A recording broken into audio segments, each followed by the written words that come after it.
At this ASCO meeting, I took part in a debate on the rising cost of cancer drugs, specifically multiple myeloma.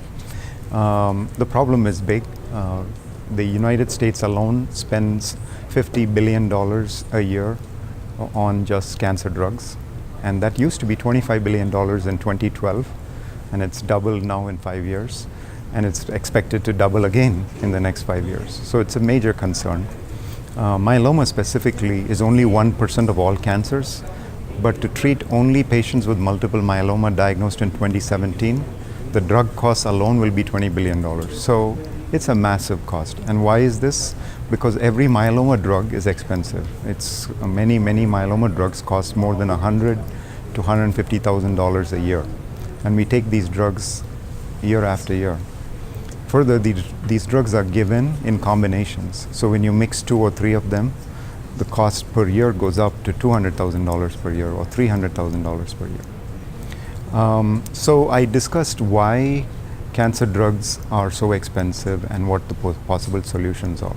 I also highlighted the problem is not just that new drugs and innovation is causing the prices to be so high, but even old drugs, whether you talk about insulin or other old drugs that have been on the market for a very long time, their prices are also increasing, and that goes to the root of why is this happening. So some of the reasons I gave is specifically for cancer, the cost of developing a new drug is very high. So if it takes $1 billion or $2 billion to develop a new drug, then naturally the companies are going to price it very high to recoup the investment as well as profits. Secondly, cancer is a disease where patients are willing to spend whatever it takes to treat their cancer or their loved one's cancer. So you have a situation where they're willing to spend the money, and the seriousness of cancer makes it all the more reason why these drugs are expensive. Thirdly, if you look at the US, there are many unique factors that are at play. Number one, Medicare has to buy the drugs and give it to its citizens, but it cannot negotiate the price of these drugs. So the price is basically whatever the drug companies ask for it. We are also prevented from importing drugs even for personal use.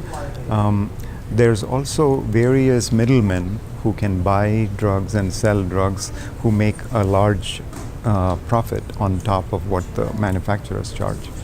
Then you have a problem of patent evergreening. So as the patents start to expire, companies come up with newer and newer ways of extending the patent. There's no value-based pricing. A drug is priced the same whether the drug works for 1 month or 1 year or 2 years. It's no link to value. These are unique to the US because they don't happen like that in Europe, Canada, or Australia, where there's a clear value-based pricing strategy. So you cannot name your price. There are some other factors that are important to consider, which is, generic entry is hard, and that also limits the prices from going up. So some of the solutions I gave were, number one, we should be able to have some value-based pricing in the US.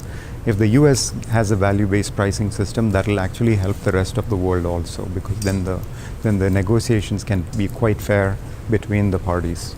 We should be able to import drugs for personal use.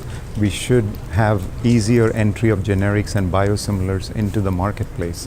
And the more generics that come, the better the chances are for the prices to go down. So these are points that I highlighted. I did conclude by saying that, we are not blaming pharmaceutical companies here. They're doing what the law allows. And so change needs to become from changing the laws and regulations that enable these practices. And therefore I appeal to patients, physicians for advocacy so that we can make these changes happen.